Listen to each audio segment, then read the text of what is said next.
నర్సపేటలో Trump వాణిజ్య సుంకాలు భారత్పై ప్రభావం సదస్సులో పాల్గొన్న సిపిఎం రాష్ట్ర కార్యదర్శి శ్రీనివాసరావు పలువురు నేతలు. అమెరికాలో ఉన్న భారతీయుల ఉద్యోగాల పరిస్థితి అగమ్యగోచరంగా మారింది. ట్రంప్ టారిఫ్ల మీద దేశవ్యాప్తంగా ప్రజలకు అవగాహన కల్పిస్తున్నాం. చంద్రబాబు పలుకుబడి ఉపయోగించి ట్రంప్తో భారతదేశానికి జరుగుతున్న నష్టాలకి కేంద్రంపై ఒత్తిడి తేవాలని తెలియజేశారు. అమెరికాలో ఉంటున్న లక్షలాది మంది భారతీయ విద్యార్థులు ఉద్యోగుల యొక్క భవిష్యత్తు అగమ్యగోచరంలో పడింది. ట్రంప్ పుణ్యం అంటూ ఈ టారిఫ్ ఉగ్రవాదం ఇది ఈరోజు ఒక బ్రహ్మరాక్షసిలాగా మన భారతదేశాన్ని పీడిస్తున్నది.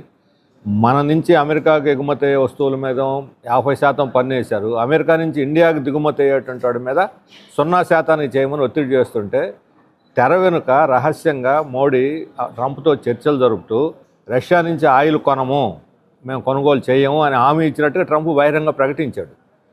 రష్యా నుంచి ఆయిల్ కొనుగోలు చేయడం మనకు లాభదాయకమైనటువంటి విషయం. ఇప్పుడు రహస్యంగా మేము కొనుగోలు చేయమని చెప్పడం ద్వారా రాబోయే రోజుల్లో ఆయిల్ సంక్షోభమే కాదు, భారతీయ సార్వభౌమత్వం కూడా ప్రమాదంలో పడే అవకాశం ఉంది.